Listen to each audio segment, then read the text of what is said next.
প্রিয় লিসেনার্স, এই মুহূর্তে যে স্টোরিটি আমি আপনাদের সাথে শেয়ার করতে যাচ্ছি, এই স্টোরিটি আমি শুনেছিলাম ২০১৩ সালে ঢাকার নবাবগঞ্জ উপজেলায়।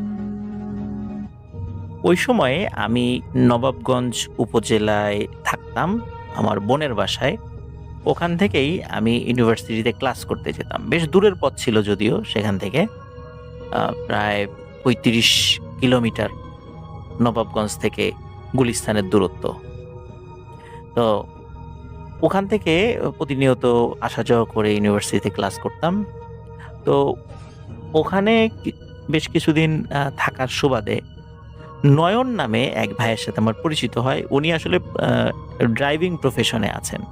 উনি একজনের মানে রেন্ট এ কার একটি গাড়ি চালাতেন। তো উনার সাথে আমার পরিচয় হয়। উনার বাড়ি ছিল ডেমরাতে। ঢাকার যে ডেমরা রয়েছে সেখানে উনার বাড়ি। এখনো সেখানেই উনার বাড়ি। তো উনি ডেমরাতে যেহেতু স্থানীয় লোক ছিলেন, আরেকজন স্থানীয় একজন ব্যক্তির গাড়ি উনি চালাতেন। তো উনি যেটি করতেন সেটা হচ্ছে যে রাতের বেলা ওই গাড়িটি ওই মালিকের গ্যারেজে ঢুকিয়ে দিয়ে উনি হাঁটতে, হাঁটতে বাসায় চলে আসতেন। এটা ছিল উনার প্রতিদিনের রুটিন। কোনো একদিন মানে যেহেতু একটা ট্রিপ ছিল, কাজ শেষ করতে, করতে দেরি হয়ে যায়। তো উনি গাড়িটা গ্যারেজে ঢুকিয়ে দিয়ে ফিরছিলেন। রাত তখন আনুমানিক ১২টার বেশি বাজে। কিন্তু এক্সাক্ট কয়টা বাজে উনি আসলে ওইভাবে আমাকে বলতে পারেননি। জাস্ট একটা আনুমানিক একটা ধারণা দিয়েছিলেন। তো উনি যেই পথ দিয়ে ফিরছিলেন, উনার বাড়ির যে পথ, এই পথটির দুধারে আসলে মানে ঐরকম কোনো আ খুব সুন্দর যে আরো অনেক ঘরবাড়ি, বিষয়টা এরকম ছিল না। তবে কিছু ল্যাম্প পোস্ট ছিল। আর পথের ২ ধারে ঝোপঝাড় ছিল। ঘরের একেকটা ঘর থেকে আরেকটা ঘরের দূরত্ব অনেক বেশি না হলেও একদম লাগোয়াও ওরকম ছিল না, আমাকে উনি যেভাবে বলেছেন। তো উনি যখন বাসার ঠিক কাছাকাছি চলে এসেছেন, উনার বাসার ঠিক আগের বাসা যেটা, হঠাৎ করে উনি একটা অদ্ভুত বিষয় দেখতে পান। রাস্তার ২ ধারে কিন্তু ল্যাম্প পোস্ট ছিল। চাঁদের আলোতে যে দেখেছেন বিষয়টা এমন নয়। উনার কাছে মোবাইল ফোনও ছিল। তো উনি ইলেকট্রিসিটির যেই বাল্ব রয়েছে রাস্তায়, ল্যাম্প পোস্ট, সেই আলোতেই উনি দেখতে পান যে ওই ছোট যে রাস্তাটা, এই রাস্তার পাশেই একটি ঘর রয়েছে। ঘরের ডোয়া পাকা, মানে ঘরের মেঝে পাকা, কিন্তু চারদিকে টিন দিয়ে ঘেরা। উপরে মানে চালটাও টিনের। তো ওখানে যেই জানালা রয়েছে ঘরের সাথে, জানালার যে পাল্লা রয়েছে পাল্লা খোলা, কিন্তু ছোট, ছোট বামন আকৃতির কয়েকটা বাচ্চা ওই জানালার কাছে দাঁড়িয়ে আছে এবং এর মধ্যে একটা বাচ্চা আরেকজনের ঘাড়ের উপর দাঁড়িয়ে আছে এবং হাত ওই জানালার মধ্য দিয়ে ঢুকিয়ে দিয়ে কিছু একটা করার চেষ্টা করেছে।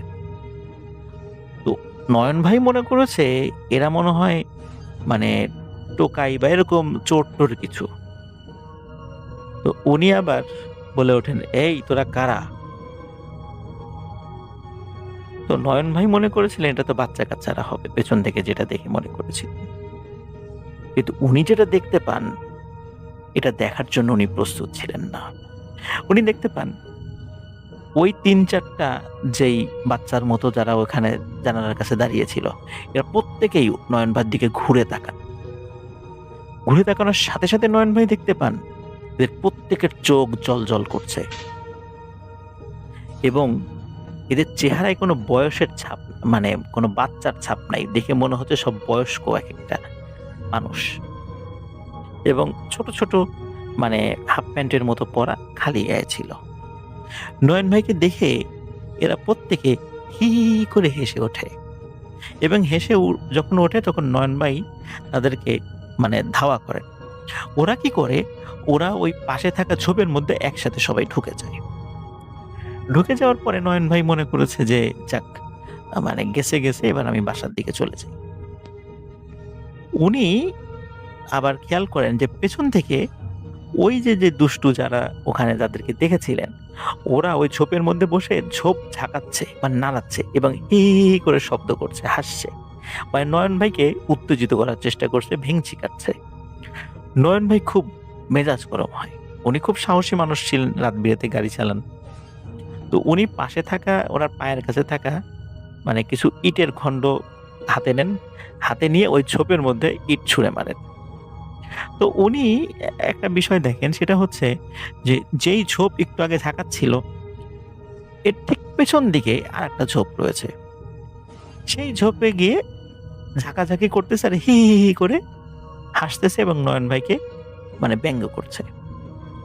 নয়ন ভাইয়ের মেজাজ আরো গরম হয়। এমনি উনি রাগী মানুষ ছিলেন। উনি কি করেন, রাস্তা থেকে ঝোপের মধ্যে নামেন। ঝোপের মধ্যে নেমে আবার পায়ের কাছ থেকে ইট সংগ্রহ করে ওই ঝোপের মধ্যে ঢিল ছোড়েন। উনি দেখতে পান ওই ঝোপ থেকে আরো ভেতরের দিকে অন্য একটা ঝোপে মানে ওই যার যে সমস্ত দুষ্টু যেগুলা ছিল ওরা ওখানে চলে গেছে এবং সেখানে গিয়ে ঝোপ ঝাঁকাঝাঁকি করছে। তো উনি একটা অদ্ভুত বিষয় দেখেন যে উনি আস্তে আস্তে আস্তে আস্তে রাস্তা থেকে নেমে ঝোপের ভেতরে ঢুকে যাচ্ছেন। এভাবে ঢোকার একটা পর্যায়ে উনি খেয়াল করেন যে উনি পেছন দিকে যে ঝোপগুলো রেখে এসেছেন সেই ঝোপগুলো নড়ছে, কিছু একটা ঝাঁকাচ্ছে। উনি স্পষ্ট বুঝতে পারেন ওনাকে আসলে চতুর্দিক থেকে ঘিরে ফেলা হয়েছে। উনি বোঝেন যে উনি বিপদে পড়ে গেছেন। উনি জোরে জোরে আল্লাহু আকবার করতে করতে চিৎকার দিতে দিতে উনি ওই ঝোপ থেকে বের হয়ে যান। বের হয়ে যখনই উনি রাস্তায় উঠেছেন উনি দেখতে পান রাস্তার এপাশ এবং ওপাশ দুপাশেই যে ঝোপগুলো রয়েছে সেই ঝোপগুলো নড়ছে, কিছু ঝাঁকাচ্ছে ওর ভেতর থেকে। তার মানে হচ্ছে এখানে ওই ৩-৪টা প্রাণী না, অসংখ্য অসংখ্য রয়েছে এই ঝোপঝাড়ের মধ্যে যারা নয়ন ভাইকে ঘিরে ফেলেছে। এবার নয়ন ভাই আরো একটা ভয়ঙ্কর জিনিস দেখতে পান। উনি দেখতে পান এগুলো এখন ঝোপঝাড় থেকে বের হয়ে নয়ন ভাইকে তাড়া করেছে।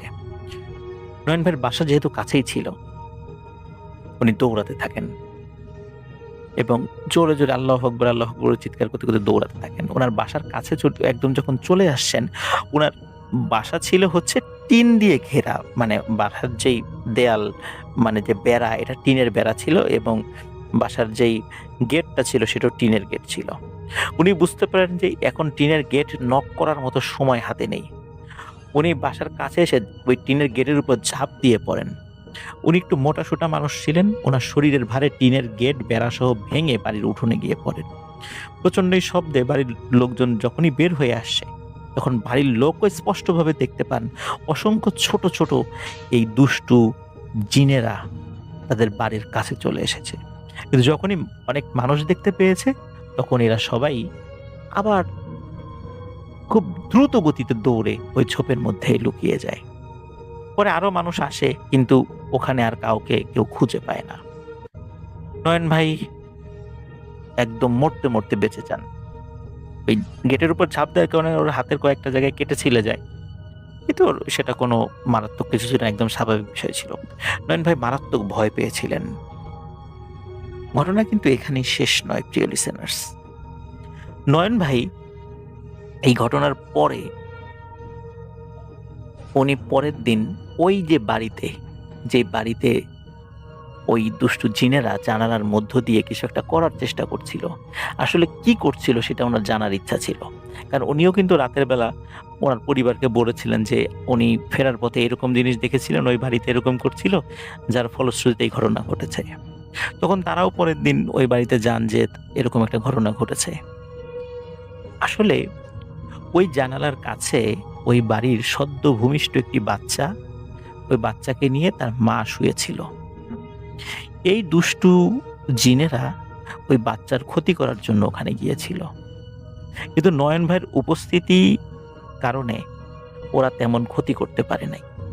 কিন্তু যতটুকু করতে পেরেছে সেটিতেও অনেক বড় ক্ষতি হয়ে গিয়েছিল, কারণ সকাল থেকেই ওই বাচ্চা খুব অসুস্থ হয়ে পড়ে এবং অল্প কিছুদিনের মধ্যে ওই বাচ্চাটি মারা যায়।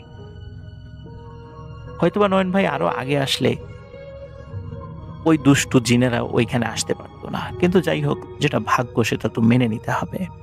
প্রিয় লিসেনার্স, এই যেই ছোট ছোট বামন আকৃতির দুষ্টু জিন, এদেরকে বলা হয় গদ্রবঙ্গা।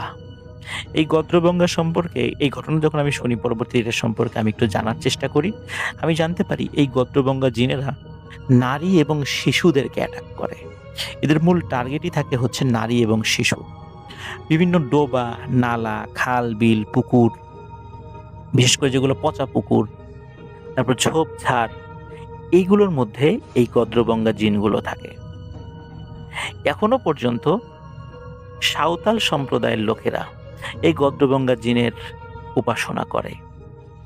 এই গদ্রবঙ্গা জিন নাকি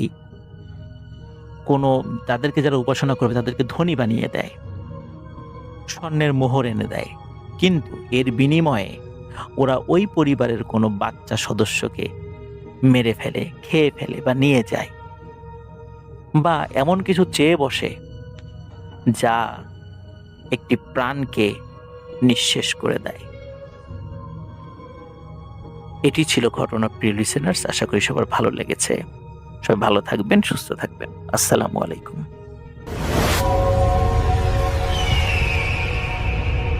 আমাদের গ্রাম খুলনা জেলার পাইকগাছা থানার পাইকর পাড়ায়। আমাদের পাশের গ্রামের নাম রারুরি, যে গ্রামে জন্ম হয়েছিল পৃথিবীখ্যাত বিজ্ঞানী আচার্য প্রফুল্লচন্দ্র রায়ের। রসায়ন বিজ্ঞানে যার রয়েছে অসাধারণ অবদান। ওনার বাবা ছিলেন এই এলাকার জমিদার। বিশাল বড় জমিদার বাড়ি, বাড়ি ভর্তি সব মানুষজন। শিক্ষা দীক্ষায় প্রফুল্লচন্দ্র অনেক অবদান রাখেন। পরবর্তীতে তার পরিবারের অনেকেই বিলেতে যান। তিনিও অনেকদিন যাবৎ ইউরোপে থাকার পরে দেশে ফিরে দেশের শিক্ষার্থীদেরকে ভালো করে গড়ে তোলার চেষ্টা করেন। ভারত থেকে ফিরে বাংলাদেশে এসে তিনি তাদের পুরনো জমিদার বাড়িতে অনেক সময় কাটাতেন। গ্রামের সব বাচ্চা কাচ্চাদের পড়াতেন। তার বাড়ির ম্যাপটা দেখলে বোঝা যাবে যে চারপাশে উঁচু বিল্ডিং দিয়ে ঘেরা, মাঝখানে বিশাল বড় একটা উঠান। সেটা বেশ একটা মাঠের মতোই বলা চলে। সেই উঠোনে তিনি প্রায় বাচ্চাদেরকে পড়াতে বসতেন। তখন তার বয়স অনেক হয়েছে, বৃদ্ধ হয়ে গেছেন। জমিদার বাড়ির পাশ দিয়ে গেলেই মানুষ শুনতে পেত প্রফুল্লচন্দ্র বাচ্চাদেরকে পড়াচ্ছেন। কয়েক বছর পরে তিনি মারা যান। তিনি মারা যাবার পর আমেরিকা থেকে কিছু বিজ্ঞানী তার দেহ তাদের দেশে নিয়ে যাওয়ার জন্য অনুরোধ করেন, কিন্তু তার পরিবার থেকে সেটা মেনে নেওয়া হয় না। তারা হিন্দু শাস্ত্র মোতাবেকই তার শেষকৃত্য করেন। ঘটনাটা ঘটতে শুরু করে এর বেশ কয়েকদিন পর থেকেই। ঘটনাটা বলার আগে আমি জমিদার বাড়ির বিবরণটা একটু দিয়ে নেই। জমিদার বাড়িটা চতুর্ভুজ আকারের একটা বিল্ডিং, চারপাশ দিয়ে বিল্ডিং, মাঝখানে বড় উঠান, এক কোনায় সদর দরজা। সদর দরজা দিয়ে ঢুকে সোজা তাকালেই দেখা যায় যে বিশাল বড় মন্দির। সেখানে বড় বড় সব মূর্তি রাখা হতো। তখনকার সময় বিজ্ঞানী প্রফুল্লচন্দ্র মারা যাবার পর তার পরিবারের বাকি লোকেরা আমেরিকায় চলে যায়। সরকারের তরফ থেকে বাড়িটা নিরাপত্তার জন্য দুজন সিকিউরিটি গার্ড রাখা হয়, কিন্তু তারা কখনো সেই জমিদার বাড়ির ভেতরে ঢুকতে পারতেন না। এমনকি সরকারি লোক ছাড়া গ্রামের কোনো মাতবরও সেখানে ঢুকতে পারত না। কিছুদিন পরে হঠাৎ গ্রামের লোকেরা কেন যেন টের পেল যে ওই বাড়িতে কোনো কিছু একটা ঠিক নেই। জমিদার বাড়িতে কোনো মানুষের ঢোকার কথা না থাকলেও তাদের কাছে মনে হতো বাড়িতে যেন লোকজন রয়েছে। একদিন একজন লোক সন্ধ্যাবেলা সেই বাড়ির পাশ দিয়ে হেঁটে বাড়ি ফিরছিলেন। হঠাৎ তিনি শুনতে পেলেন জমিদার বাড়ির ভেতর থেকে বাচ্চাদের পড়ার আওয়াজ ভেসে আসছে, আর সেই সাথে একজন বৃদ্ধ লোকের কণ্ঠস্বর। তিনি তখন হকচকিয়ে দাঁড়িয়ে পড়লেন। নিজের কানকে কিছুতেই বিশ্বাস করতে পারলেন না। ঠিক তিনি সেই কণ্ঠস্বর খুব ভালোভাবেই চিনতেন। সেটা ছিল আচার্য প্রফুল্লচন্দ্র রায়ের কণ্ঠস্বর। তিনি এবারে একটু এগিয়ে গিয়ে ভালো করে বোঝার চেষ্টা করলেন। তিনি স্পষ্ট বাচ্চাদের পড়ার আওয়াজ শুনতে পেলেন। তখন তিনি ভয় পেয়ে যান এবং দৌড়ে সেখান থেকে বাড়ি ফিরে আসেন। এরপর একে একে গ্রামের অনেকেই এমন ধরনের ঘটনার সাক্ষী হতে থাকলেন। সবসময় না, মাঝে মাঝেই শোনা যেত জমিদার বাড়ির উঠোন থেকে বাচ্চাদেরকে পড়াতে বসেছেন প্রফুল্লচন্দ্র রায়। গ্রামের অনেকেই ধারণা করলেন সেখানে হয়তো কোনো খারাপ চক্র আড্ডা গেড়েছে। তারা ভেবেছিলেন হয়তো কোনো বাচ্চা কিডন্যাপিং এর দল সেখান থেকে বাচ্চা পাচার করছে। তাই তারা গ্রামের মাতবরদের সাথে নিয়ে গেলেন সেই জমিদার বাড়ির সামনে।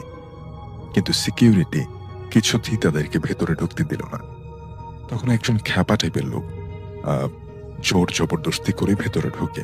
বাকি সবাই তখনও গেটের বাইরে দাঁড়ানো।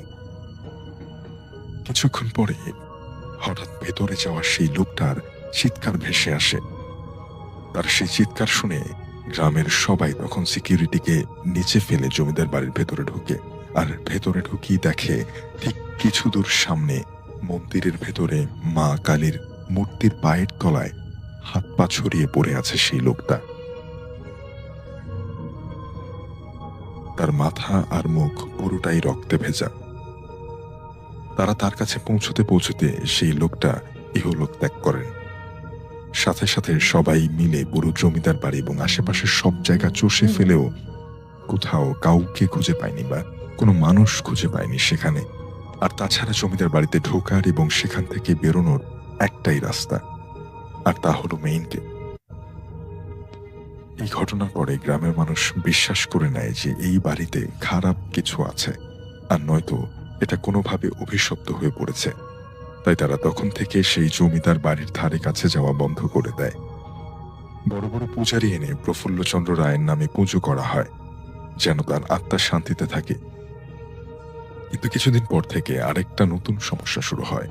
বিজ্ঞানী মারা যাবার ঠিক 3 মাস পর থেকে প্রতি আমাবস্যার অন্ধকার রাতে জমিদার বাড়ির সেই মন্দির থেকে ভেসে আসতো পুজোর পড়া অদ্ভুত সব মন্ত্রধ্বনি, আর সেই সাথে ঝনঝনি বাজার শব্দ।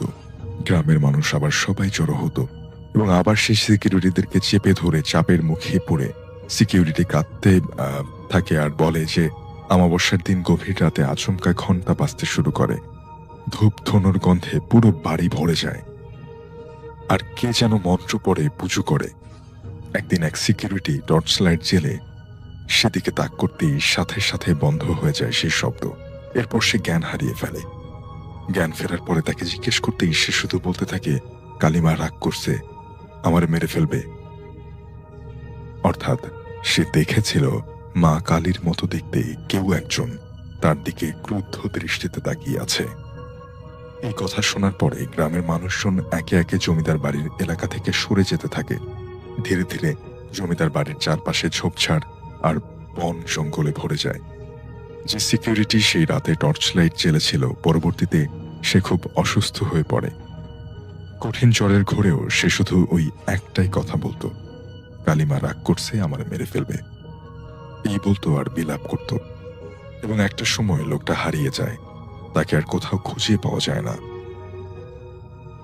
কিছু মানুষ মনে করে যে সে পাগল হয়ে গিয়েছিল তাই হারিয়ে গেছে, আর কিছু মানুষ বিশ্বাস করে তাকে কালিমা নিয়ে গেছে, তাকে শাস্তি দিয়েছে। শাফিন ভাইয়া জানি না এই ঘটনাটা ভৌতিক কিনা, তবে সত্যিকার ঘটনাটা ছিল অনেক অনেক ভয়ানক।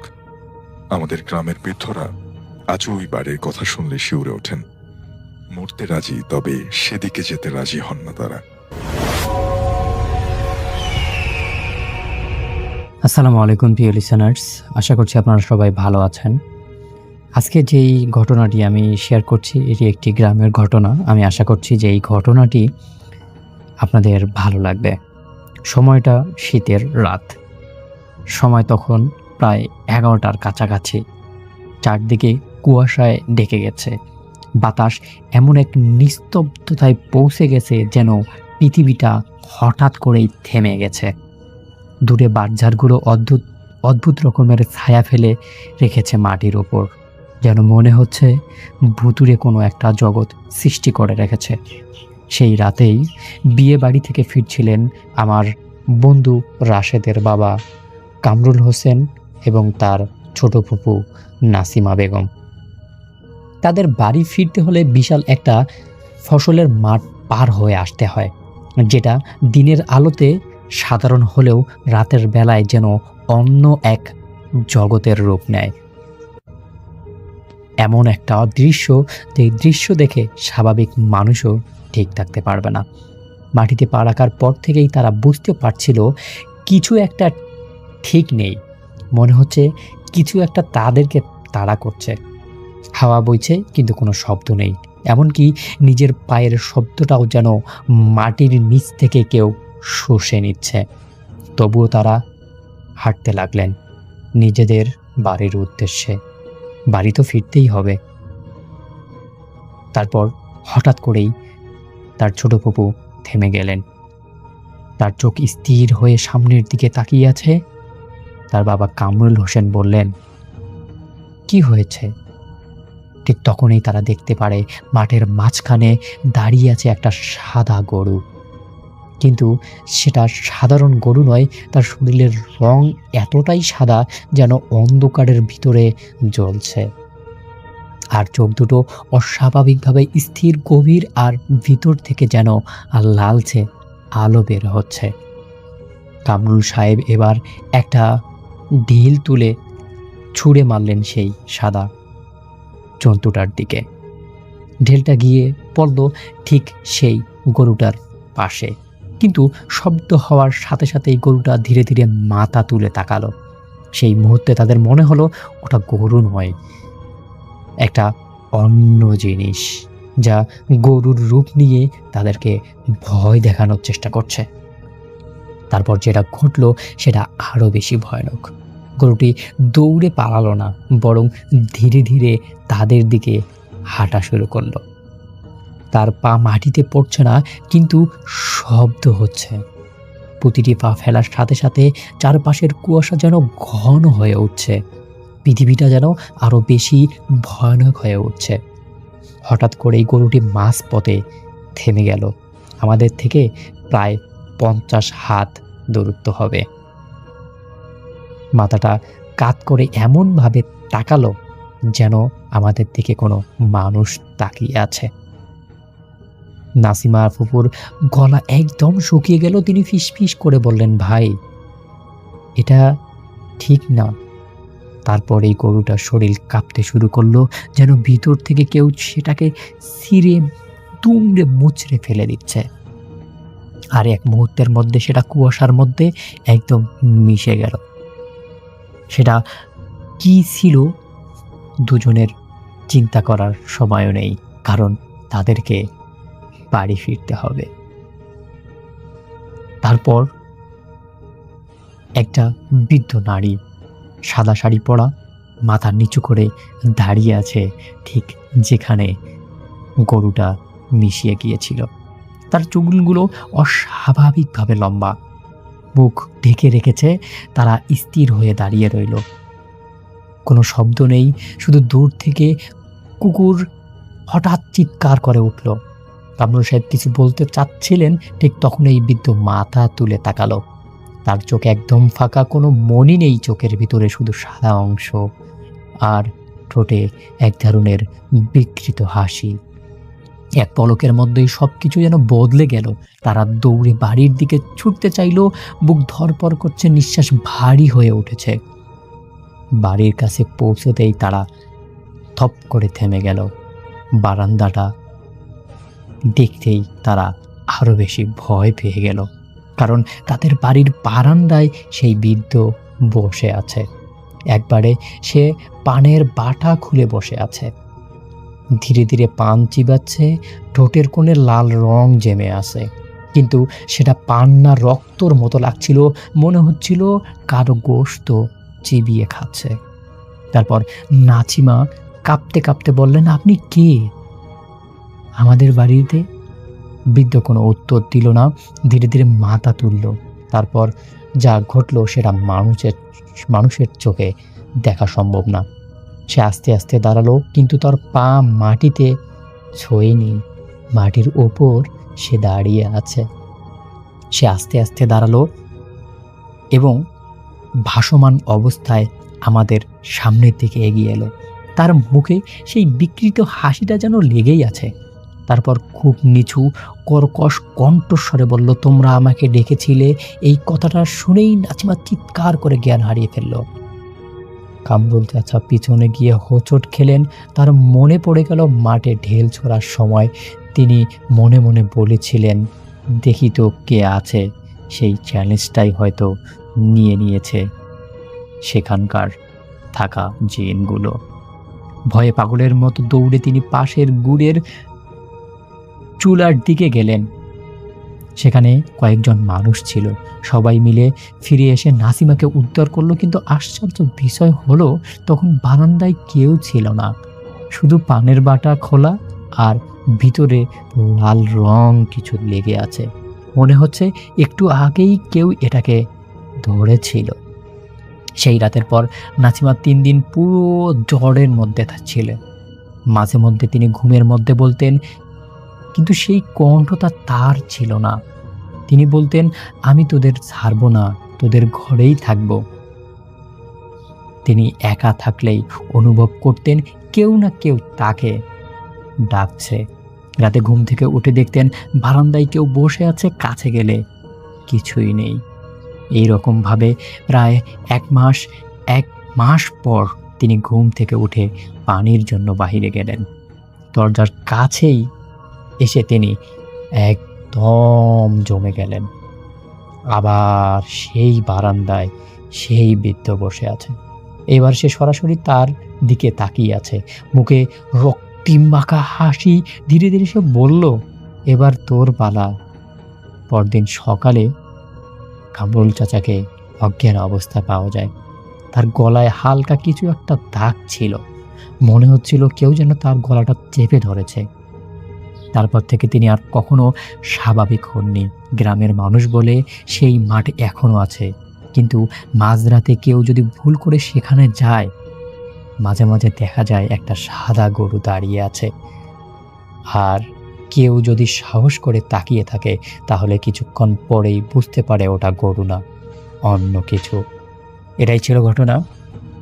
ঘটনাটা কেমন লাগলো অবশ্যই জানাবেন। আপনাদের মন্তব্যগুলো আমাদের কাছে অনেক গুরুত্বপূর্ণ। সবাই ভালো থাকবেন, সুস্থ থাকবেন। আপনাদের মঙ্গল এবং সুস্বাস্থ্য কামনা করে শেষ করছি। আল্লাহ হাফেজ। কাহিনীটি আমার সাথে শেয়ার করেছে মিলন, খুলনা থেকে, এবং তিনি লিখেছেন কাহিনীটা যেন আমি আমার মতো করে শেয়ার করি। তো আমি অবশ্যই আমার মতো করে শেয়ার করার চেষ্টা করব। তো এই কাহিনীটি ঘটেছিল অনেক দিন আগে, ব্রিটিশ আমলে, এবং এটি ঘটেছিল মিলনের নানার ভাইয়ের সাথে। ওনার নাম ছিল মুসাব্বির, এবং এটাও তার যৌবনকালের একটি কাহিনী। তো যে সময়কার কথা বলছি, সেই সময় যেটা হতো, গ্রামে বিদ্যুতের প্রচলন ছিল না, একেবারেই না। এবং তখন যেটা হতো যে মানুষের জীবনযাত্রা ছিল দিন কেন্দ্রিক। মানুষ দিনের বেলা কাজ করত, সন্ধ্যার পরে মানুষ ঘুমিয়ে যেত। এর ব্যতিক্রম যেটা হতো যে কখনো যদি গ্রামের কাছাকাছি কোথাও কোনো যাত্রার আয়োজন হতো বা গানের পালার আয়োজন হতো, অথবা অনেক সময় অনেক দূর দূরান্তে ওয়াজ নসিহত হতো, এবং সেই সময় মানুষ সেই দূর দূরান্তে চলে যেত সেগুলো অ্যাটেন্ড করার জন্য, আবার ফিরে আসতো। আরেকটা জিনিস হতো যে মানুষ হাট বারে যেত, এবং হাটের জন্য একটি নির্দিষ্ট দিন থাকতো, এবং সে হাটের দিনও মানুষ হাট থেকে যখন আসতো তখনও রাত হয়ে যেত। সো এই কিছু দিন ছাড়া মানুষ কিন্তু অ্যাকচুয়ালি রাতের বেলা জাগতো না, এবং সন্ধ্যার পরপরই পুরো গ্রাম নিস্তব্ধ হয়ে যেত। এবং যারা এই দূর দূরান্ত থেকে আসতেন তারাও কিন্তু এই গভীর রাতে একা একা হেঁটে আসতেন। আর এছাড়া আরেকটা ব্যাপার ছিল চাষাবাদের ব্যাপারটা। যারা কৃষক ছিলেন, যারা চাষাবাদ করতেন, তাদের একটা ব্যাপার ছিল যে যাদের লোকবল একদমই কম, তারা যেটা করতেন যে ভোর রাতে উঠে যেতেন, মানে সেই যখন ফজরের সময়, সেই সময় উঠে যেয়ে তারা তাদের জমিতে চলে যেতেন, এবং জমিতে যেয়ে তারা চাষ করতেন। এবং সেখানে যেয়ে তারা তাদের চাষাবাদ করে দেখা যেত যে বেলা কিছুটা গড়িয়ে গেলে চলে আসতেন বাসায়। তো যাই হোক, এই ছিল তখনকার জীবন ব্যবস্থা। এটা এই কাহিনীর সাথে সঙ্গত, কারণ কাহিনীর কিছু প্রসঙ্গের সাথে এগুলো মিল আছে, এর জন্যই আমাকে বলতে হলো এগুলো। তো এই যে কাহিনীর যে মানুষটা, যার নাম হচ্ছে মুসাব্বির, যার সাথে ঘটেছে, তিনি একদিন রাতে আসছিলেন হাট থেকে, এবং তখন অলরেডি অনেক রাত হয়ে গেছে, গভীর রাত। তিনি ফিরে আসছেন, তাদের প্রায় 3-4 গ্রাম দূরে সেই হাটটা বসেছিল, এবং সেখান থেকে তিনি আসছেন রাতের বেলা। তো তিনি যখন হেঁটে হেঁটে আসছেন, আস্তে আস্তে তিনি মোটামুটি যেই হাটের যে শেষ প্রান্তটা তিনি পার হয়ে আসছেন, সেখানে অলরেডি সবকিছু ক্লোজ হয়ে গেছে। এবং তখন 2-1 ব্যবসায়ীর সাথে তার দেখা হয়। 2-1 ব্যবসায়ী তারাও বিভিন্ন জায়গায় যাবেন, তারা কয়েকজন তার গ্রামের কাছাকাছি আসবেন, বাট তিনি আলাপ করে বুঝতে পারলেন যে তার গ্রামে কেউ ফিরে আসছেন না, তিনি একাই আসছেন সেখানে। তো যাই হোক, তারা রওনা দিলেন। তিনি কয়েকজনের সাথেই হেঁটে হেঁটে আসছেন, গভীর রাত, এবং রাত নিশুতি হয়ে গেছে। যখন আসছেন, চারিপাশে দেখা যাচ্ছে যে একটা হালকা কুয়াশা মণ্ডিত, দূরের ফসলের মাঠ কিছুই দেখা যাচ্ছে না। তো যেহেতু তখনকার সময় বিদ্যুৎ ছিল না, এবং তাদের কাছে তখনকার সময় ফ্ল্যাশ লাইটও ছিল না, এবং আসছেন, তো সেই যে মুসাব্বির সাহেব বা মুসাব্বির যিনি ছিলেন, তার কাছে যেটা ছিল, তার কাছে একটা লণ্ঠন ছিল, মানে কেরোসিনের একটা হারিকেন আর কি। তো সেটা ছিল একটা ম্যাচ ছিল, এবং তিনি তামাক খেতেন, সেই তামাক এগুলো নিয়েই তিনি আহ, চলে আসছেন। আর কিছু হাটের থেকে জিনিস কেনাকাটা করেছিলেন, তার বাজারের যে ব্যাগটা, সেই থলের মধ্যে কিছু বাজার আছে। তো যাই হোক, তিনি আসছেন এবং তার সাথের মানুষদের সাথে আসছেন। ঠান্ডা পড়েছে, বেশ খানিকটা ঠান্ডা পড়েছে, শাল দিয়ে নিজেদেরকে মুড়িয়ে নিয়েছেন তারা, এবং হেঁটে হেঁটে আসছেন, এবং তাদের নিজেদের মধ্যে কিছু কথোপকথন হচ্ছে। এবং শীতের কারণে মানে দেখা যাচ্ছে তারা বেশ জুবুথুবু হয়েই হাঁটছেন, এবং শীতটা মানে বেশ গায়ে লেগে যাচ্ছে তাদের। তো এইভাবে চলে আসছেন কুয়াশা মণ্ডিত রাস্তা, এবং অনেক দূর, এবং রাস্তার মধ্যে খুব একটা যে চাঁদ দেখা যাচ্ছে তাও না, সেদিন চাঁদও ছিল না খুব একটা, মানে চাঁদের আলো খুব আসছিল না, মানে হালকা চাঁদ ছিল এবং সেটা প্রায় মেঘে ঢেকে যাচ্ছিল, এবং কুয়াশার কারণে কোনো কিছুই দৃষ্টিগোচর হচ্ছিল না। রাস্তা দিয়ে হেঁটে আসছেন তারা। তো আলাপ করতে করতে একটা সময় আসলো একটা জায়গায়, তারা হেঁটে যেখান থেকে রাস্তা চলে গেছে, মানে একটা চৌরাস্তা, মানে দুই পাশে দুই রাস্তা চলে গেছে, আরেকদিকে যে মুসাব্বিরদের গ্রামে আসার জন্য যে রাস্তা সেটা। এবং সেই চৌরাস্তার কাছে যখন চলে আসলেন, বাকি যে তার সাথে সঙ্গীরা ছিল তারা চলে গেলেন, দুইজন চলে গেলেন এক পাশে, আরো দুইজন চলে গেলেন আরেক দিকে। তারা বললেন যে ঠিক আছে, আমরা চলে যাচ্ছি, তো আপনার সাথে তো এতটুকুই আসলাম আমরা, যাই হোক ভালো থাকেন, পরে আবার যদি আসেন পরে দেখা হবে। তো চলে গেল তারা সবাই। তো মুসাব্বির একা একা রওনা দিলেন সোজা রাস্তায়, তার রাস্তাটা ছিল সোজা। তো তিনি আসছেন এবং হেঁটে হেঁটে যাচ্ছেন, সামনে যাচ্ছেন, এবং একটা পর্যায়ে তিনি কিন্তু গ্রামেরই মানুষ, তিনি এরকম চলাফেরা করতে অভ্যস্ত, কিন্তু কেন জানি সেই দিন কুয়াশাটা বেশি পড়েছে এবং চাঁদ খুব একটা দেখা যাচ্ছে না। চাঁদের আলোটা প্রায়, চাঁদ দেখা যাচ্ছে একটা ঘন মেঘে, মানে মানে একটা জমাট বাঁধা মেঘে আটকানো। মাঝে মাঝে হঠাৎ হঠাৎ চাঁদ একটু উকি দিচ্ছে।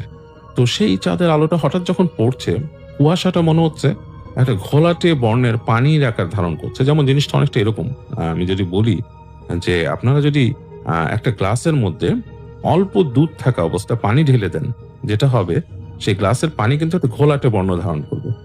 যেই রংটা আসে সেরকম রং হচ্ছে আশেপাশে যখন চাঁদ বেরিয়ে আসছে, আশেপাশের কুয়াশাটা সেরকম একটা রং ধারণ করছে, এবং বেশ শীত।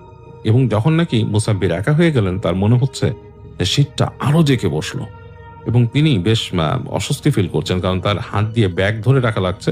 তিনি নিজের দুই হাত ভাঁজ করে নিলেন, কিন্তু সেই ব্যাগটাকে টেনে উঠিয়ে ফেললেন, দুই হাত ভাঁজ করে ব্যাগ উঠিয়ে ফেললেন, এবং হাতে সেই লণ্ঠনটাও আছে, এবং তিনি বেশ একটু কাঁপতে কাঁপতেই চলে আসছেন। এবং ওই দিন তার কাছে কেমন জানি একটু ভয় ভয় লাগছিল, কারণ একা এবং কোথাও কিচ্ছু নেই। যদিও তিনি এরকম অভ্যস্ত, বাট বেশিরভাগ সময় তিনি যখন হাট থেকে ফেরেন বা কোনো একটা ওয়াজে যান বা কোনো রকম এরকম কোনো মহফিলে বা কোথাও যান, তখন দেখা যাচ্ছে একজন দুইজন মানুষ সাথে থাকে। বাট ওই দিন কেন জানি তার সাথে কেউ নেই, মানে কোনো একটা কারণে ওই দিন কাউকে তিনি সাথে আসার সময় জোটাতে পারেননি। তো তিনি আসছেন, হেঁটে হেঁটে আসছেন। যদিও মুসাব্বিরকে একদমই ভীতু মানুষ বলা যাবে না, তিনি বেশ সাহসী একজন মানুষ, তিনি বেশ সাহস করেই চলাফেরা করেন। তো তিনি যখন আসছেন, রাস্তা পার হচ্ছেন বা পাশে ফসলের বিস্তীর্ণ ক্ষেত, এবং দূরে দেখা যাচ্ছে গাছপালা, মানে গাছপালা আছে, সেগুলোর অবয়ব দেখতে পাচ্ছেন, পুরো গাছপালা কিন্তু দেখতে পাচ্ছেন না। তো তিনি আসছেন। তো একটা সময় তিনি একটা বাঁকে আসলেন, যে বাঁকটা হচ্ছে ডান দিকে বাঁক নিয়ে গেছে, আর তার সামনে যেগুলো সেখানে পুকুর, এবং তার পাশে কিছু বাঁশঝাড় আছে। এবং সেই বাঁশঝাড়ের কাছে যখন তিনি এসছেন, তখন তিনি হঠাৎ করে দূর থেকে বুঝতে পারলেন, এই সময় চাঁদ বেরিয়ে আসছে একটু, বুঝতে পারলেন যে একটা মানুষ বসে আছে সেখানে।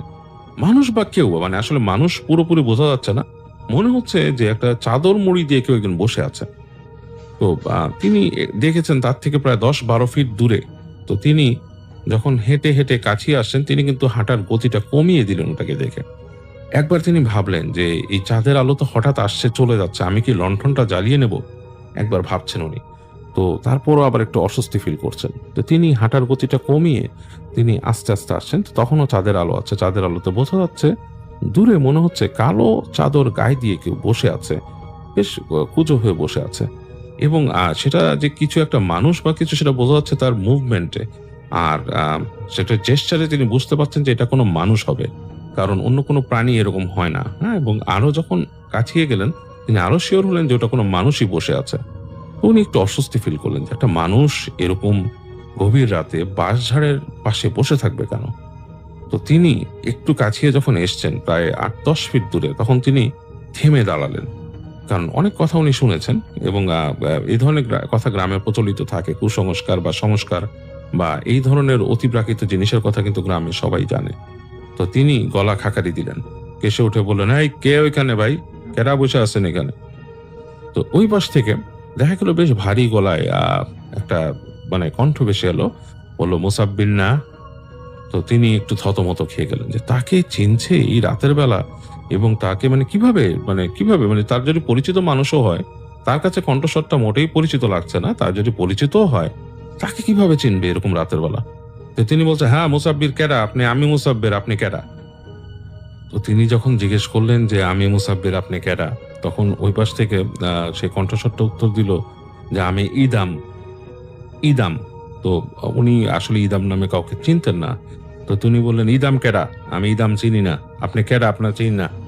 তো তখন সেই কণ্ঠস্বরটি মুসাব্বিরকে বলল যে আমারে চেননের কাম নাই, আমি আপনারে চিনি, আমরা একই গ্রামে থাকি, আমি আপনার লেগে বয়ে রইছি। তো তখন মুসাব্বির একটু থতমত খেয়ে যায়, বলে, আমার লেগে বয়ে রইছেন মানে? আপনি কেমনে জানেন যে আমি এদিক দামু?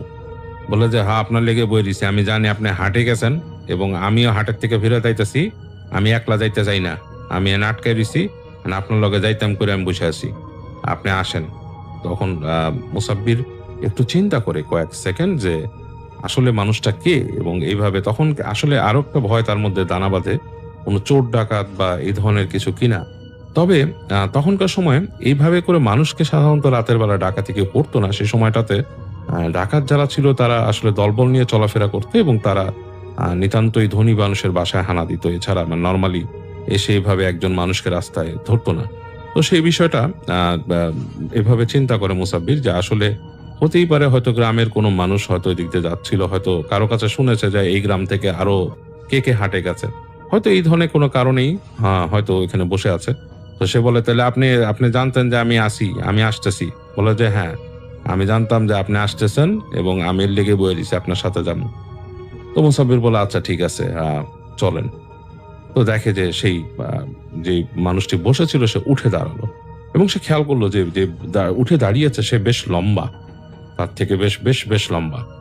তো মানে অনেক অনেক হাইট বেশি তার থেকে, মানে একটু অস্বাভাবিক লাগলো তার কাছে যে একজন মানুষ লম্বা হতে পারে। অ্যাভারেজ যেমন আমাদের দেশে মানুষের অ্যাভারেজ হাইট কত, 5 ফিট 7-8 ইঞ্চি বা 10 ইঞ্চি বা 6 ফিটের কাছাকাছি হলেই তাকে লম্বা বলা হয়। এবং এই মানুষটাকে দেখে মনে হলো 6 ফিটের থেকেও বেশি লম্বা এবং একটা চাদর পেঁচানো, মানে এখন শীতকাল, এটা নিয়ে কিছু বলার নেই, কারণ মানে গায়ে তো চাদর থাকবেই। একটা কালো রঙের চাদর পেঁচানো, যেটা অন্ধকারে সে আরো অন্ধকার হয়ে যাচ্ছে। তো এরকম অবস্থায় দেখলো যে সেই মানুষটি উঠে দাঁড়িয়েছে এবং হাঁটা শুরু করলো এবং মুসাব্বিরও তাকে ফলো করা শুরু করলো এবং মুসাব্বির যাচ্ছে, সে যাচ্ছে, তাদের দুইজনের মধ্যে কিন্তু বেশ খানিকটা ডিস্টেন্স। মুসাব্বির দেখছে মাঝে মাঝে যখন চাঁদ বেরিয়ে আসছে, সে দেখছে যে আলোতে যে অন্ধকার লম্বা একটা ফিগার, একটা শরীর তার সামনে দিয়ে হেঁটে যাচ্ছে। বেশ তাদের মধ্যে দূরত্ব 5 থেকে 6 ফিট এরকম একটা দূরত্ব আছে এবং মুসাব্বির তাকে অনুসরণ করে চলতে থাকলো। যাই হোক, তারা হেঁটে যাচ্ছে। তো মুসাব্বির একবার চিন্তা করে যে লোকটার সাথে সে কথা জমাবে নাকি, মানে কথা বলবে কিনা। একা একা হাঁটছে, রাস্তা মানে গভীর রাত এবং গ্রামের রাস্তায় চলাফেরার শব্দ খুব একটা হচ্ছে না, তার পায়ে স্যান্ডেল আছে এবং সে যে হাঁটছে তার শালের ঘষা, কাপড়ের ঘষার কিছু শব্দ আসছে। সামনের মানুষটা অলমোস্ট কোনো শব্দই করছে না। তো এরকম দেখতে দেখতে মুসাব্বির হেঁটে চললো এবং হেঁটে চলতে চলতে এক সময় দেখা যাচ্ছে যে সে খুব পরিচিত রাস্তায় চলে এসছে, যে তার বাসা থেকে বেশ খানিকটা মানে একটা বাঁক, এই বাঁকের পরেই যে সোজা রাস্তা দিয়ে হেঁটে গেলে ডানে নেমে গেলে তাদের বাসা। এবং মুসাব্বির চলে আসলো কাছাকাছি এবং দেখলো যে সেই মানুষটা তখনও চলছে, হেঁটে চলছে, তার বাসার দিকেই যাচ্ছে। তো সে তখন একটা শব্দ দিল যে ভাই, আপনি বলছিলেন যে আপনি আমার সাথে আইতেছেন, আপনি কি মানে ওই আপনার কি আরো সোজা যাইতে হবে? লোকটা বলে হ। তো তখন সে আর কোনো কথা বলে না, হেঁটে যাচ্ছে এবং একসময় মুসাব্বির দেখলো যে সে তার বাসার কাছে চলে আসছে। তো বাসার কাছে চলে আসছে, সে তখন বললো যে আচ্ছা ভাই, আমি যাই, হ্যাঁ আমি চলে যাই বলে সে নেমে গেল। কিন্তু লোকটা আর কোনো উত্তর দিল না তাকে। লোকটা আস্তে করে দেখলো যে সামনে চলে গেল। তো সে মুসাব্বির আর তাকে খুব একটা দেখতে পেল না, তাকে আর সে দেখতে পেল না। সে তার বাসার দিক নেমে গেল। একটু সে অবাক হলো যে আরে এত দ্রুতই মানে সে কোথায় মিলে গেল, তাকেও সে পেল না এবং তার কাছে বেশ অস্বস্তি লাগলো, মানে যে এটা কেমন হলো, কার সাথে হেঁটে আসলো এত দূর। রাস্তা, এবং মানে সেটা তার কাছে বেশ অবাক লাগলো আর কি জিনিসটা। তো সে কিছুক্ষণ বাসার যে মেন যে দরজা, তাদের যে ফটক, তার কাছে কিছুক্ষণ দাঁড়িয়ে থাকলো। দাঁড়িয়ে থেকে সে চিন্তা করলো যে আসলে ঠায় দাঁড়িয়ে থেকে চিন্তা করলো যে আসলে ব্যাপারটা কি ঘটলো, এই লোকটা কে আসলো এবং এত দ্রুত সে চলে গেল, মানে এটা কেমন? সে তো একটা মানুষ গেলে রাস্তাটা যতটুকু দেখা যাচ্ছে ততটুকু সে দেখতে পারবে, এরকম কিছু সে দেখতে পায়নি। তো সে একটু অস্বস্তি ফিল করে। তো তারপর সে আস্তে করে বাসায় আসে। বাসায় এসে সে বাসার মধ্যে ঢুকে এবং ঢুকে সেই তার যে মেন যে তাদের মানে তার বসত বাড়ির যে দরজা, সেটা সে নক করে। তো সে নক করে কিছুক্ষণ নক করার পরে তার স্ত্রী তাকে দরজা খুলে দেয় এবং তাকে দেখে বলে যে, আপনি আসছেন? আপনার তো অনেক রাত হয়ে গেল আজকে আসতে। তো মুসাব্বির বলে যে, হ্যাঁ আমি তো আসছি, এরকম রাস্তা দিয়ে আসতেছিলাম, তখন এরকম এক জায়গায় দেখা হইলো একজনের সাথে, অমুক জায়গায় বাঁশঝাড়ের বাঁকের মধ্যে দেখি একজন বসে রয়েছে। তো সে তার স্ত্রীকে এই ঘটনা বললো যে, ইদাম ইদাম নামে কাউরে চিনো নাকি, বা নাম শুনছো? তো তার স্ত্রী বলে, না আমি এরকম কারো নাম শুনি নাই। আর আপনি ওই বাঁশঝাড়ের কাছে আসছেন কেন? ওই বাঁশঝাড়ের কাছে রাস্তায় কেউ যায়? আপনি তো আসবেন এই পাশ থেকে, আপনি যে মানে ওই পাশে একটা রাস্তার কথা বলে তার স্ত্রী। তো ওই বাঁশঝাড়ের তো অনেক বদনাম আছে, অমুকের সাথে এই হয়েছে, তমককে এইভাবে লটকায় রাখছে, এইসব অনেক কিছু বলে তার স্ত্রী। তো সে বলে যে, আরে দূর বাদ দাও। তো বলে যে, ওখানে আপনি কারে দেখছেন ইদাম নামে, এই আবার আপনার কার সাথে আইলো? বলে যে, হ্যাঁ আমার নাম ধরে ডাকছে, মুসাব্বির, আমার লিগে বলে সে অপেক্ষা করতেছিল ওইখানে। তো তার স্ত্রী একটু অস্বস্তি ফিল করে, বলে যে এরকম আসলে ওই বাসঝাড়টা ভালো না, আপনি এটা ভুল রাস্তা দিয়ে আসছেন, আপনার আসলে আসা উচিত হয়নি এখানে। তো যাই হোক, ওই দিনের মতো মুসাব্বির আর এইসব নিয়ে সে ভাবে না। সে নিজের মতোই সে মোটামুটি সে ফ্রেশ হয়ে তার মতো খাওয়া দাওয়া করে, এবং অনেক রাত হয়ে গিয়েছিল, এরকম রাত তো জাগে না। তো সে একসময় ঘুমিয়ে পড়ে। তো সে ঘুমানোর পরে যেটা হয়, সে ঘুমানোর পরে ওই দিন বেশ দুঃস্বপ্ন দেখা শুরু করে এবং বেশ দুঃস্বপ্ন দেখে। এবং দুঃস্বপ্নের মধ্যে সে যেটা দেখছিল যে, মুসাব্বির যেটা স্বপ্নে দেখছিল দুঃস্বপ্নে, যে সে তার বাসার মধ্যে কে জানি গেট নক করছে, এবং সে ঘুম থেকে উঠলো, উঠে দেখছে যে মানে কেউ নাই তার আশেপাশে, তার স্ত্রী বা কেউ নাই। সে উঠে গেল দরজায়, আপনি গেট নক করছে কে? তো সে দরজাটা খুলে দিল। দরজা খোলার পরে সে দেখলো যে একটা অন্ধকার, মানে একটা মানুষের মতো অবয়ব, চাদরওয়ালা, মানে তার সারা শরীরে একটা চাদরের মতো আছে, এবং সে চাদরটা খুলে মুসাব্বিরকে জড়িয়ে ধরলো, চাদরের নিচে নিয়ে গেল, এবং সে দেখলো সে মনে হচ্ছে অন্ধকারে ডুবেই যাচ্ছে। তো এই স্বপ্ন দেখে মুসাব্বির জোরে চিৎকার করে উঠলো, এবং যে চিৎকার করে ওঠার পর মানে সে প্রচন্ড জোরে চিৎকার করছে, এবং চিৎকারের চোটে মানে সে প্রচন্ড চিৎকার করছে স্বপ্ন দেখে। তো তার স্ত্রী তাকে ডেকে উঠালো, এবং ওঠানোর পরে সে মুসাব্বির মানে থতমত খেয়ে গেছে, মানে তার সারা শরীর ঘামে নিয়ে গেছে এই ঠান্ডার মধ্যেও। এবং সে তার স্ত্রী বলছে, কি হয়েছে আপনার, কি হয়েছে, এরকম চিল্লান কেন ঘুমের মধ্যে? তখন বলছে, আমি স্বপ্ন দেখছি, একটা বাজে স্বপ্ন দেখছি। বলে, কি স্বপ্ন দেখছেন? বলে, এরকম স্বপ্ন দেখছি একটা। তো স্ত্রী তাকে বলে যে, আপনি ঘুমান, দোয়া পড়ে দেয়, বলে যে আপনি ঘুমান, আপনি এইসব চিন্তা করেন না, আপনি ঘুমান, এগুলো আপনি বাজে স্বপ্ন দেখছেন, দোয়া পড়ে ঘুমান, এগুলো বলে। তো মুসাব্বির আবার ঘুমিয়ে যায়, এবং ওইভাবে করে সে ওই দিন রাত পার হয়ে যায়। পরদিন দিনের বেলা দিন আসে, এবং দিনের বেলা সে সারাটা দিন সে মোটামুটি বেশ ক্লান্ত থাকে। তার কিন্তু আসলে ওই রাত্রের যে ক্লান্তি, সেটা দূর হচ্ছে না, এবং তার কাছে বেশ অস্বস্তি লাগতে থাকে সারাদিনই, মানে বেশ অস্বস্তি ফিল করে সে, কেমন জানি, মানে নর্মাল ডেতে সে যেরকম থাকে সেরকম না। তো ওই দিন সে কাজেও যায় না, কারণ সে নর্মালি এরকম হাঁটে গেলে পরদিন এমনি তার কাজে তার যে চাষাবাদের কাজ থাকে সেগুলো সেটা মানে সে যায় না ওই দিন আর। তো সারাদিন এইভাবে অস্থিরভাবে দিন কাটার কারণে তার কাছে মানে বেশ খারাপ লাগতে থাকে। মানে বিকালের দিকে তার অস্থিরতাটা বেশ বেড়ে যায়। তো সে চিন্তা করে যে, না, আমি একটু বাইরে যাই, আমার বন্ধুদের সাথে দেখা করি, বাজারের কাছে গেলে বন্ধুদের সাথে দেখা হবে, এবং তাদের সাথে আড্ডা মারা হবে, এবং একটা সময় পার করতে পারবো।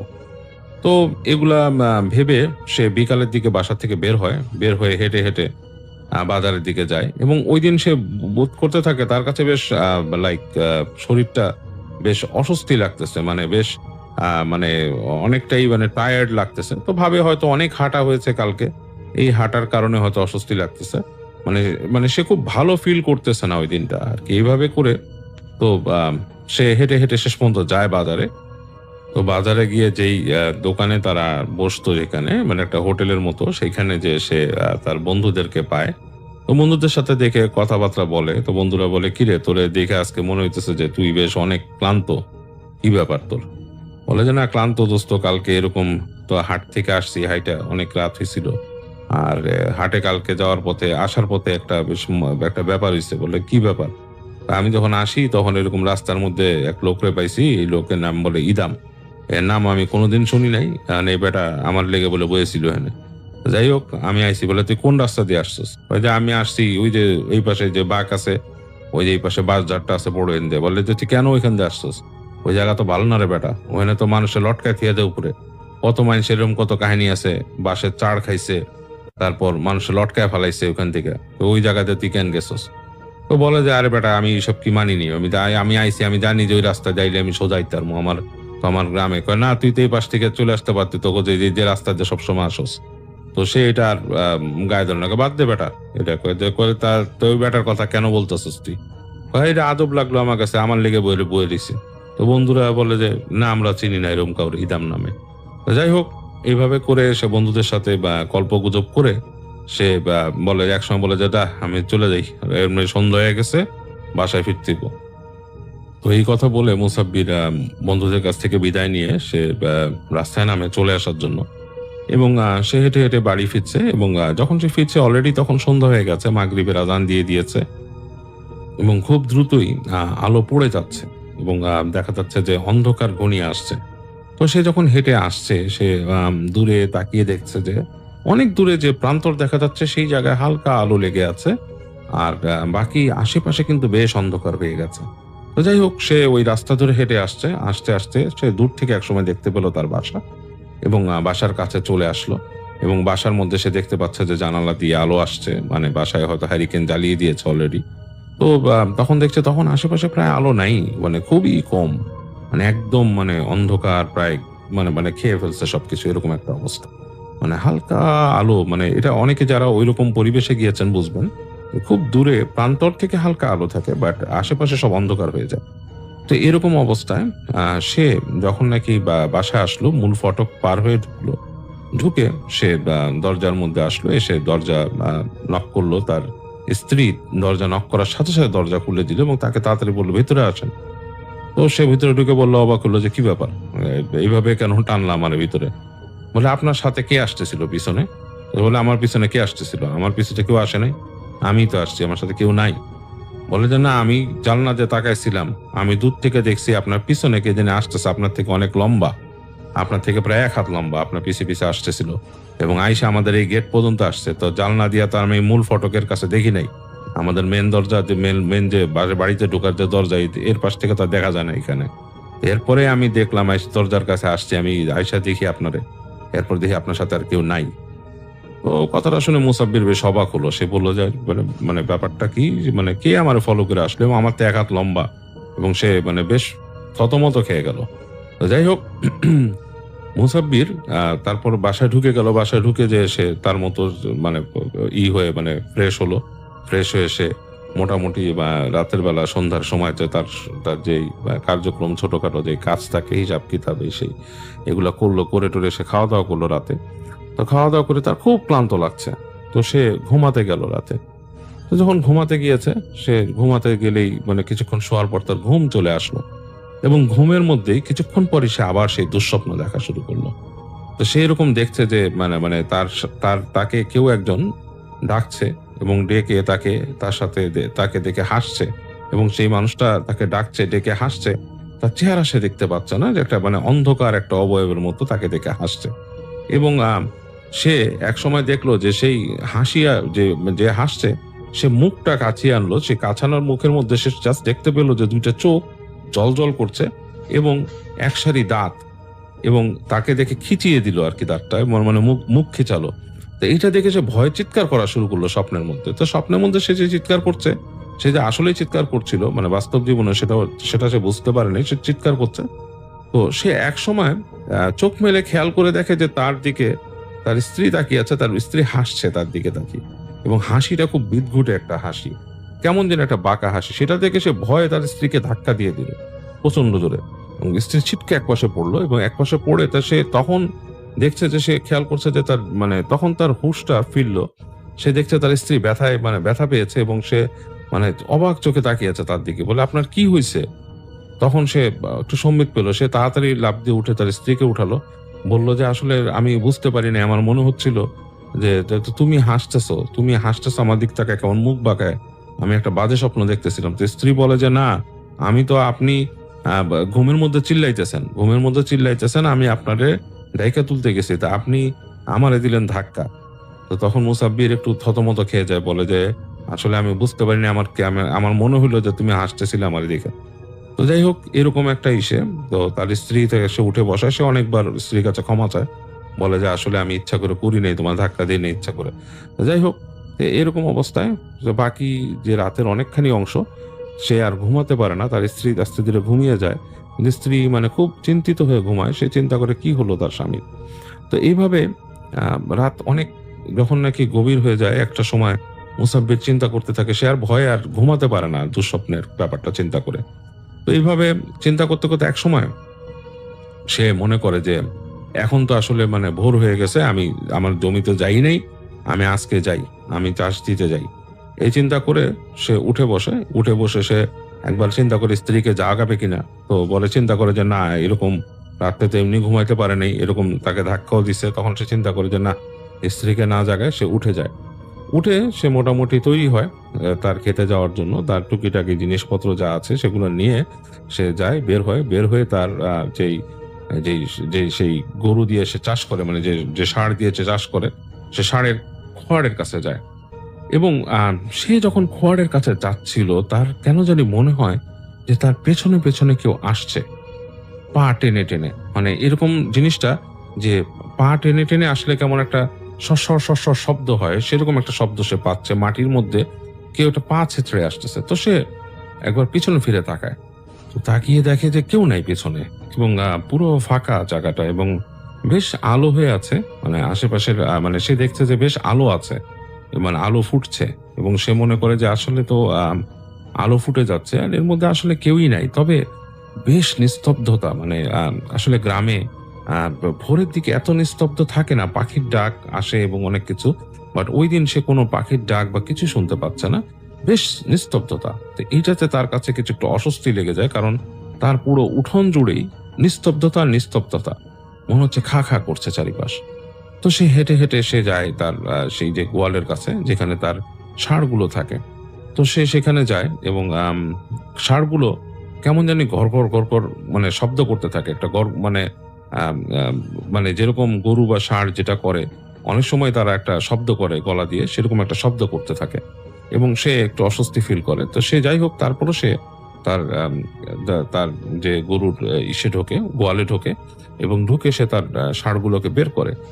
বেশ ঠান্ডা, শীত বেশ ঠান্ডা লাগছে, এবং সে চেষ্টা করছে নিজের হাত পা ঝাড়া দিয়ে একটু গরম করতে, কারণ সে চিন্তা করছে যে আমাকে তো যে চাষ করতে হবে। তো সুতরাং সে সেখান থেকে যায়, যে সে জানে যে তার জমির কাছে তার একটা ছোট ঘর করা আছে, মানে ঘরের মতো, সেখানে তার আরো জিনিসপত্র রাখা আছে, লাঙল এন্ড আরো জিনিসপত্র যেগুলো আছে সেগুলো রাখা।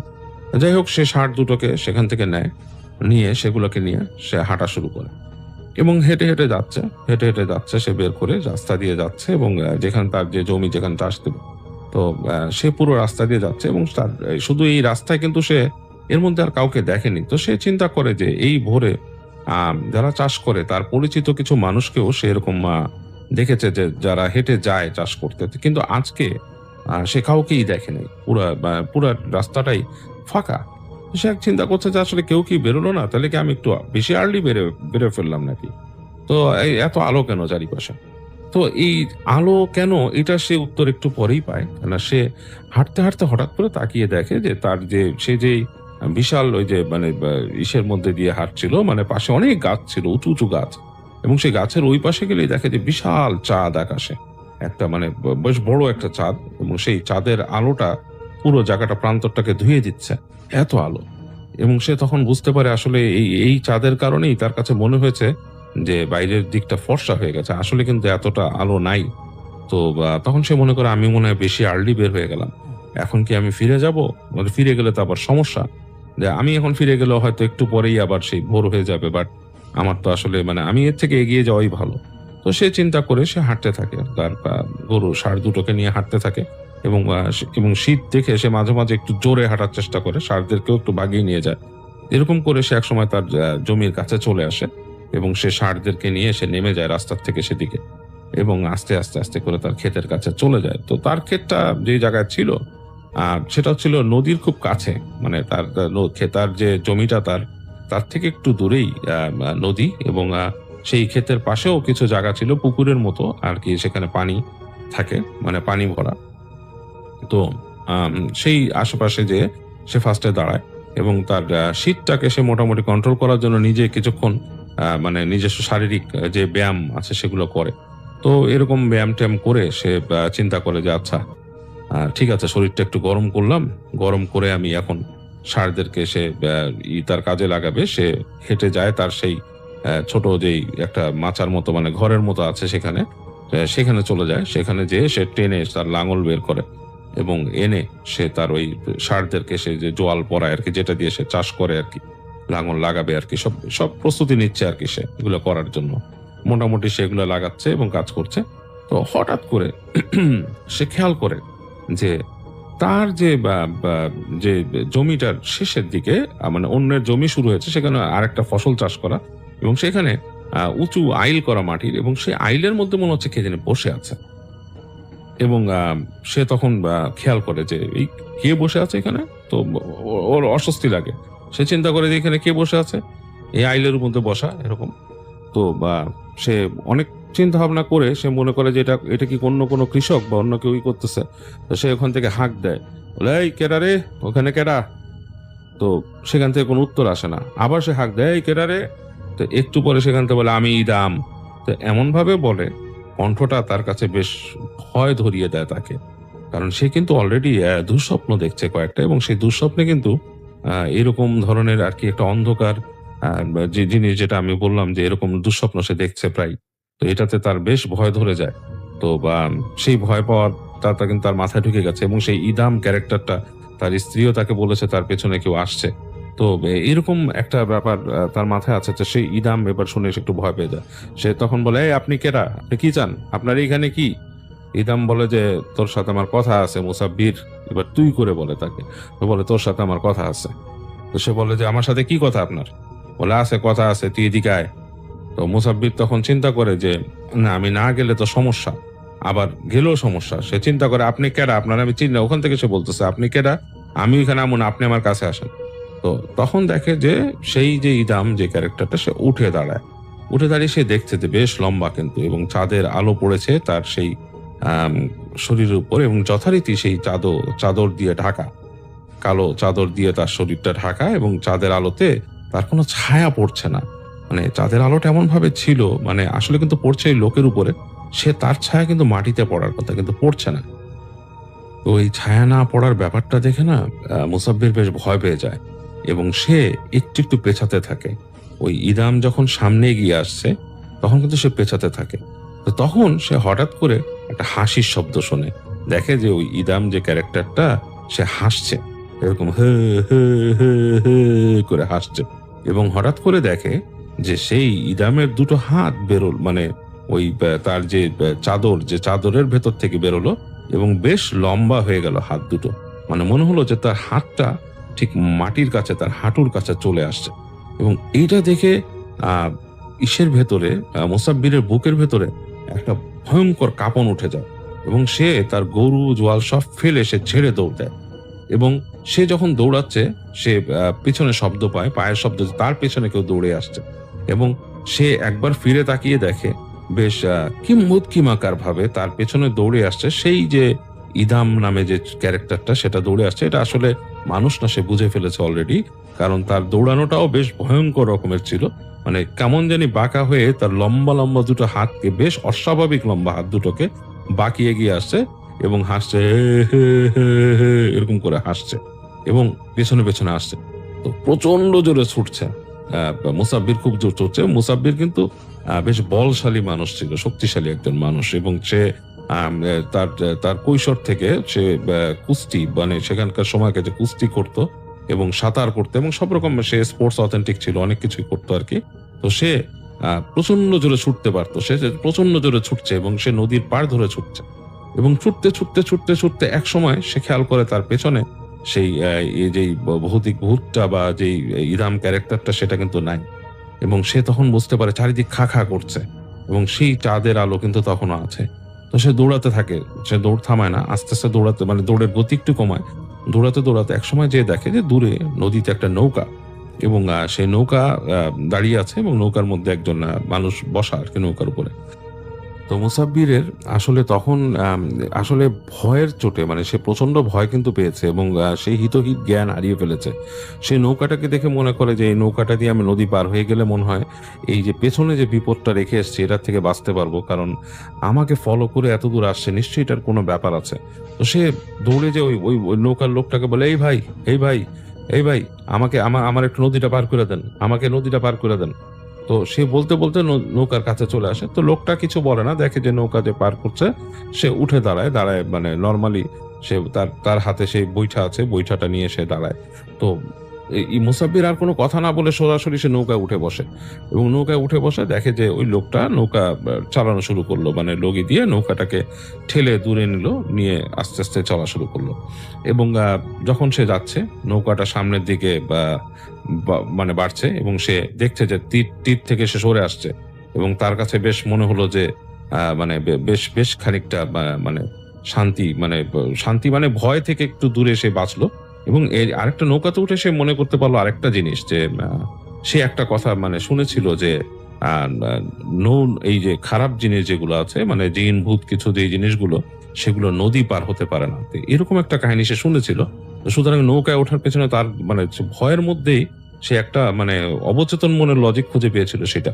এবং সে তখন বুঝতে পারে যে আচ্ছা আমি তো চলে আসছি নদীর মোটামুটি মাঝামাঝি জায়গায় চলে আসছি, তো সুতরাং এখন আর ভয় নাই। তো সে চিন্তা করে যে এই মাঝিকে বলবে যে ভাই আমাকে ওই পাশে নামায় দেন কোথাও। তো এইটা যখন চিন্তা করছে তখন সে হঠাৎ করে আবার সেই এই হাসিটা শুনে এরকম হাসি।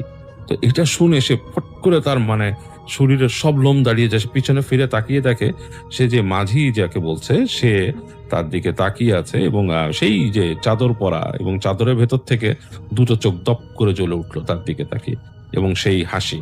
এবং তখন মুসাব্বির প্রচন্ড রকমের ভয় পেয়ে যায়, তার হিতহিত জ্ঞান আর থাকে না, সে চিন্তা করে সে কি করবে। তো সে যেটা করে সে প্রচন্ড ভয়ে সে এক কাত হয়ে পানির মধ্যে পড়ে যায় এবং সে পড়ার সময় নৌকাটাকে ইচ্ছা করে কাত করে সে ডুবিয়ে দেয়, মানে কাত করে ফেলে পুরো। এবং নৌকাটা কিন্তু পানিতে ধাপ করে মানে উল্টে যাওয়ার মতো অবস্থা হয়, উল্টেই যায়। এবং সে বুঝতে পারে যে তার সাথে সাথেই যেই ক্যারেক্টারটা নৌকায় ছিল, যেই খারাপ জিনিসটা, সেটাও পানিতে পড়ছে। এবং সে তখন প্রাণপণে সাঁতরাতে থাকে কুলের দিকে, মানে যেখান থেকে এসছে সেই দিকেই তীরের দিকে আবার সাঁতরাতে থাকে। মুসাব্বির তার জীবনে খুব ভালো একজন সাঁতারু এবং তিনি খুব স্পিডেই সাঁতরাতে থাকেন এবং খুব দ্রুতই সাঁতরাতে থাকেন। এবং তিনি সাঁতরে যাচ্ছেন, তিনি কিন্তু পেছনে শুনতে পাচ্ছেন যে ছপ ছপ ছপ ছপ মনে হচ্ছে পানির মধ্যে তার পেছনে পেছনে কেউ আসছে সাঁতরে। এবং তিনি আর পেছনে তাকানোর চিন্তা করতে পারেন না, প্রচন্ড জোরে সাঁতরান এবং দ্রুত সাঁতরানো শুরু করেন। এবং সাঁতরাতে তিনি 2 বার ডুব সাঁতারও দেন, ডুবে যে সামনে ওঠার চেষ্টা করেন। এবং উঠে সে যখন একবার, তখন তিনি পাড়ে ওঠেন, মানে পাড়ে যে তীরের মধ্যে পড়েন আর কি, তখন তিনি হাঁচড়ে পাঁচড়ে তীরে ওঠেন এবং তিনি দেখেন তার থেকে কয়েক ফিট দূরে সেই যে কালো যে চাদর পরা জিনিসটা সেটাও আসছে এবং তার মাথা মনে হচ্ছে যে ভেসে আছে এবং তার চোখ দুটো জ্বলছে সেরকম পানির মধ্যে এবং হাত দুটো খুব স্পিডে পানিতে কাজ করছে, পানিতে আর কি পানি কেটে আসছে। এবং সে প্রচন্ড ভয় পেয়ে তীরে উঠে আবার দৌড়ানো শুরু করেন এবং দৌড়াতে দৌড়াতে তিনি আবার কিছু দূর চলে যান। তো এক সময় তিনি দেখতে পান যে তার পেছনে মনে হলো উড়ে আসছে, তখন তার শক্তি অনেকটাই কমে গেছে। মুসাব্বিরের তখন গায়ের শক্তি খুব একটা নেই, তিনি আর আসলে খুব বোধ শক্তি রাখতে পারছেন না। তিনি ঘুরে দেখেন যে তার পেছনে সেই জিনিসটা উড়ে আসছে এবং এসে তাকে চাপটে ধরে এবং তিনি বুঝতে পারেন কিছু একটা প্রচন্ড ঠান্ডা। এবং এই মানে তিনি কিন্তু এতক্ষণ যে পানিতে নামছিলেন এবং তিনি দৌড়াইছেন, তার শরীরের মধ্যে প্রচন্ড হিট তৈরি হয়েছিল এবং সেটার থেকে কিন্তু আবার সে পানিতে নেমেও সে ঠান্ডা পাওয়ার পরও কিন্তু তার শরীরে হিট তৈরি হয়েছিল, কারণ ভয় এবং তার যে শারীরিক পরিশ্রমের ফলে। কিন্তু এইবার যে তাকে জাপটে ধরলো সেটা মনে হলো প্রচন্ড হিমশীতল ঠান্ডা কিছু একটা। এবং মুসাব্বির আসলে তার বোধ রাখতে পারলো না। সে প্রায় একবার ভেবেছিল যে সে তার চেতনা হারিয়ে ফেলবে, বাট যেটা হয় সে হঠাৎ করে তার মনটা বিদ্রোহ করে ওঠে প্রচন্ড, এবং সে প্রচন্ড শক্তিতে, আসলে সেই সময়কার গ্রামের মানুষের প্রচন্ড শক্তি ছিল, এবং তার কারণ তারা প্রকৃতির অনেক কাছাকাছি থাকতো, এবং তখনকার সময় খাবার দাবার বা সবকিছুই এতটা কন্টিমিনেটেড হয়নি, এবং তাদের জীবন আচার ছিল অনেক স্বাস্থ্যসম্মত। তো তারা মোটামুটি বেশ বলশালী ছিল। তো মুসাব্বিরও বেশ বলশালী একজন মানুষ ছিলেন, এবং তিনি যেটা করেন, প্রচন্ড শক্তিতে তার গায়ের যেই এটাকে ছেড়ে ফেলেন, এবং এটার জন্য তার অদম্য শক্তি কাজ করে এটার জন্য, এবং ছেড়ে ফেলার পরে তিনি মনে হয় বিদ্রোহ করে ওঠেন, এবং সেই যে পিশাচটা বা যেই খারাপ জিনিসটা, সেটাও তার উপর আবার ঝাঁপিয়ে পড়ে। শুরু হয়ে যায় দুজনের মধ্যে তুমুল যুদ্ধ, মানে মল্লযুদ্ধ যেটাকে বলে, কুস্তি, এবং প্রচন্ড রকমের মানে চেপে ধরে, একজন একজনকে চেপে ধরে, এবং তিনি বুঝতে পারেন, মুসাব্বির বুঝতে পারেন যে প্রচন্ড রকমের কোনো শক্তিশালী মানুষ বা কোনো কিছুর সাথে তিনি কুস্তি করছেন। তিনি মোটেই এটে উঠতে পারছেন না। তাকে যখন চেপে ধরছেন, তার মনে হচ্ছে তার শরীরের উপরে 4-5 জন মানুষ ভর করে যাচ্ছেন। তিনি জীবনে অনেক কুস্তি করেছেন, এবং এটাতে তিনি মোটামুটি ওই সময়কার চ্যাম্পিয়ন ছিলেন, এবং তিনি বুঝতে পারছেন যে এরকম বলশালী কারোর সাথে তিনি কুস্তি করেননি, এবং প্রচন্ড রকমের, এবং প্রতিবার তাকে যখন চেপে ধরছে মনে হচ্ছে সেটা খুব হাসছে, হে হে হে হে হে এরকম করে হাসছে, এবং তিনি তখন যখন হাসছে তখন তার নিজের প্রচন্ড অপমান বোধ হচ্ছে, এবং প্রচন্ড শক্তিতে তিনি ঝেড়ে ফেলার চেষ্টা করছেন। তো তিনি একটা সময় দেখলেন যে তার শক্তি মোটামুটি লোপ পেয়ে যাচ্ছে, তিনি আর পারছেন না, সারা শরীর ক্লান্ত হয়ে গেছে।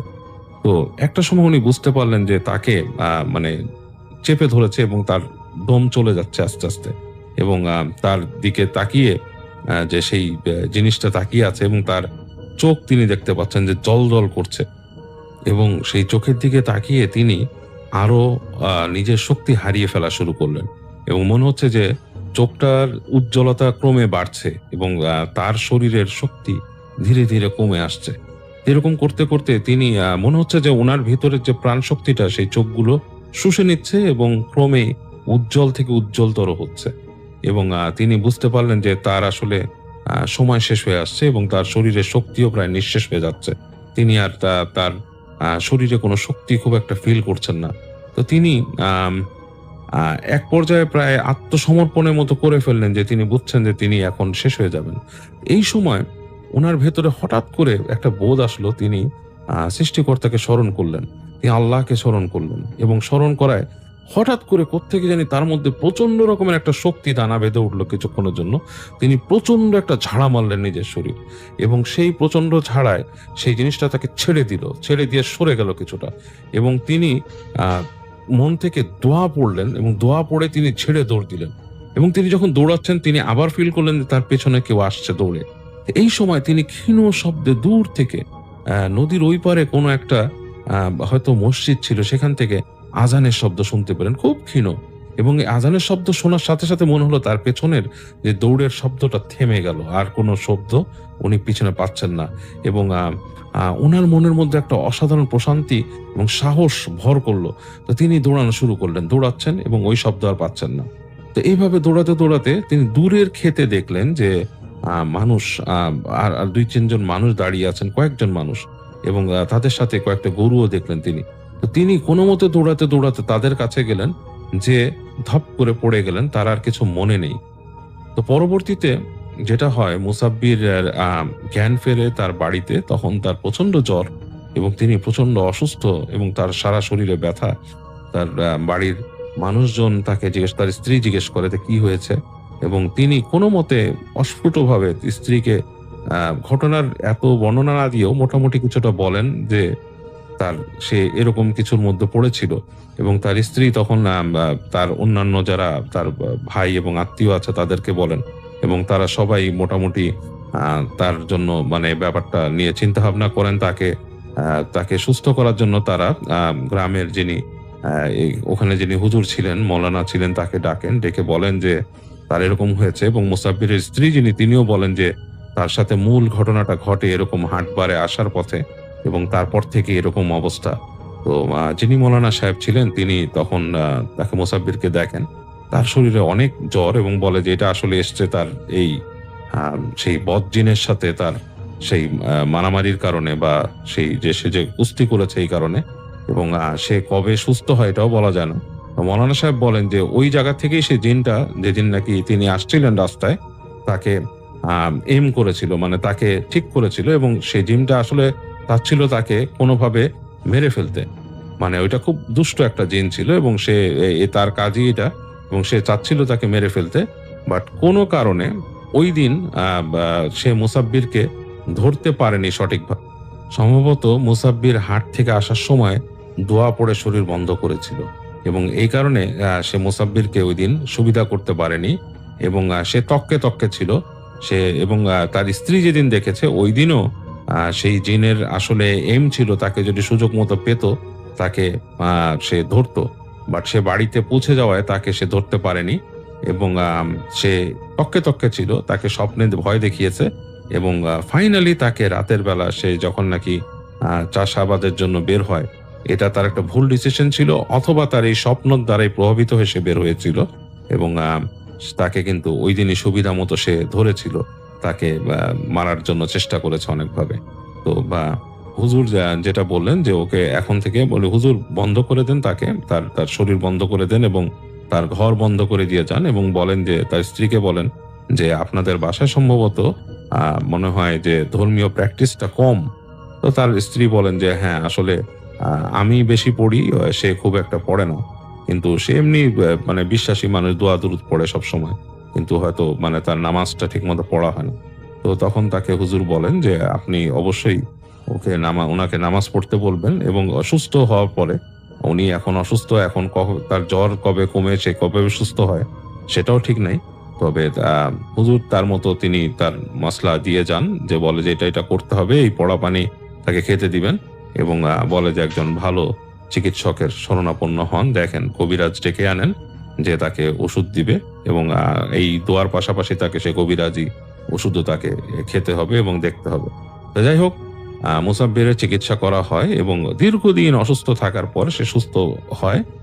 বেশ দুর্বল হয়ে যান তিনি, এবং তার এই কাহিনী তার পরিবারের মধ্যেই প্রচলিত আছে, এবং অনেকেই তাদের পরিবারের অনেকেই এরকম বিভিন্ন রকমের অতিপ্রাকৃত জিনিস দ্বারা হন্টেড হয়েছেন। তো মুসাব্বিরের কাহিনীটা আসলে ছিল হচ্ছে খুব ইউনিক, এবং এটাই ছিল হচ্ছে বেশ বড় একটা কাহিনী, এবং এই কাহিনীটা পরবর্তীতে মিলন তার যেহেতু নানার ভাই নানাই হয়, তো সে শেয়ার করলো আর কি।